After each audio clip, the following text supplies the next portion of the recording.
Hola amigos de Charla y Cacao. Esta es la sección Conociendo mis derechos. Yo soy Esmeralda y hoy les voy a platicar un poco acerca de las sucesiones. Acompáñame. Bueno, las sucesiones son una parte del derecho civil que comprende dos tipos.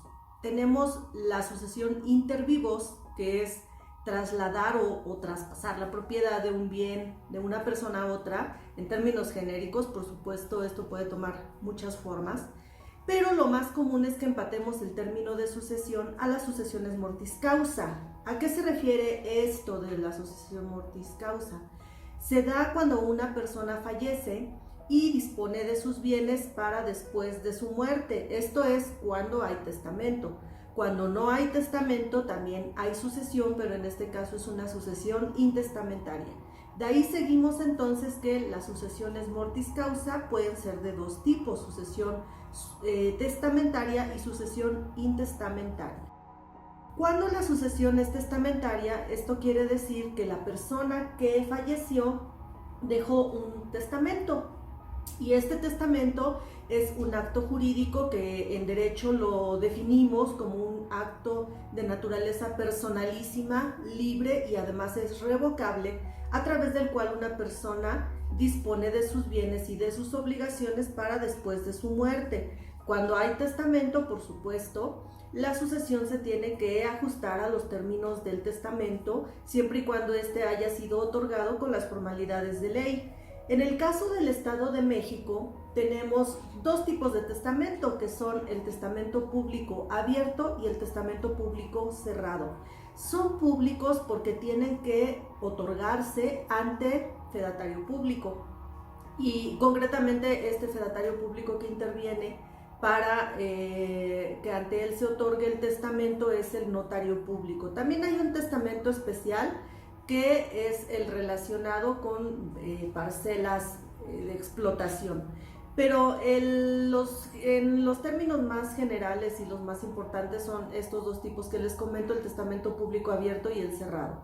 Ahora, cuando hay testamento, les decía, nos tenemos que ajustar a los términos de ese testamento, porque la persona de manera libre dispuso ahí cómo se van a repartir sus bienes y en su caso a quién le van a corresponder ciertas obligaciones, y aquí es donde se da la institución del heredero, cuando por supuesto el de cuyus o la persona que es el causante del testamento determina quiénes van a ser sus herederos. Por otro lado están las sucesiones intestamentarias. En este caso, como su nombre lo indica, no hay testamento. Cuando no hay testamento, la sucesión se da de manera legal. Esto significa que los bienes se van a otorgar en el orden que la ley establece. Por ejemplo, cuando fallece, supongamos que es un hombre, padre de familia, y le sobreviven su esposa y sus hijos, pues serán ellos quienes tengan derecho a heredar. Si esta persona, como les comentaba hace un momento, no dejó testamento, entonces pues se tendrá que abrir su sucesión intestamentaria y seguir el orden para que reciban la parte que a cada quien le corresponda, que generalmente es una parte proporcional de los bienes que conforman la masa hereditaria. Por ejemplo, siguiendo este caso que les decía, si sobrevive la esposa y los hijos, y pensemos que son 3 hijos, ahí van a heredar por partes iguales la cónyuge supérstite, es decir, su esposa y sus 3 hijos. Una de las dudas recurrentes que hay respecto de la sucesión cuando ésta es legítima es quiénes tienen derecho a heredar. Por supuesto lo tienen, como les acabo de mencionar, la cónyuge o el cónyuge supérstite, los hijos, y a falta de estos empiezan a entrar otras líneas de parentesco, como pudieran ser los padres, los hermanos. Obviamente, dependiendo de cuántas personas haya en estas líneas de parentesco, será en ese grado en el que tengan derecho a heredar, y la propia ley establece, concretamente el Código Civil, cuál es el orden que se va a seguir para instituir a los herederos. ¿Quién conoce de este tipo de procedimientos? Por supuesto, el juez familiar es el que tiene la jurisdicción, la competencia para conocer de estos juicios sucesorios, pero también se puede llevar, cuando hay testamento, un procedimiento especial ante notario. Cuando hay testamento y no hay controversia, puede llevarse este procedimiento especial ante notario, que es mucho más rápido, es mucho más sencillo que llegar a una controversia judicial. También ante el juez, cuando hay testamento, se puede llevar una sucesión testamentaria, y si no hay controversia entre los herederos, todo será muy sencillo siempre y cuando se sigan las prescripciones legales.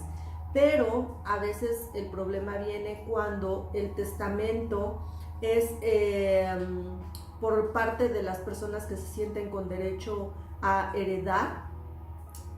Quieren controvertir acerca de si ese testamento se otorgó de forma legítima o no. En ese caso puede haber, por supuesto, controversia y se podría llegar a un juicio.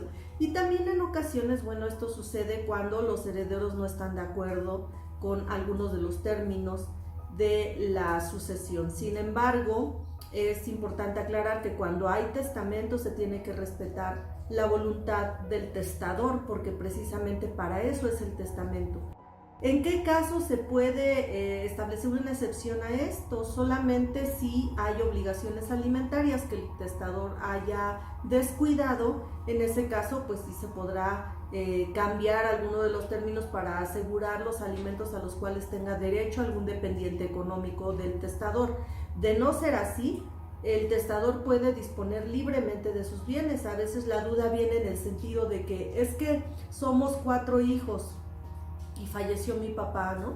Y mi papá dejó como heredero universal a uno de mis hermanos y a los demás no nos dejó nada. Si ya no hay obligación alimentaria, esto es válido, porque una persona tiene toda la libertad para elaborar su testamento en los términos que esta persona desee. Es su voluntad libre y sobre esa voluntad no debe haber ningún tipo de coacción. Ahora, si hay alguna razón por la cual sí se pueda controvertir sobre la legitimidad del testamento o la capacidad que tenía la persona al momento de elaborarlo, todo esto tendrá que ventilarse en un juicio. Bueno, pues estas son cuestiones importantes que sobresalen al momento de hablar de las sucesiones, de los testamentos. Espero que esta información te haya sido de utilidad. La fuente en la que puedes consultar cómo la ley regula esto es el Código Civil, en este caso el Código Civil del Estado de México. Y también, pues, si tienes algún comentario o alguna duda, como sabes y como siempre te digo, puedes dejarme tu comentario y yo con mucho gusto te responderé. Pues muchas gracias. Esto fue Conociendo mis derechos. Hasta la próxima.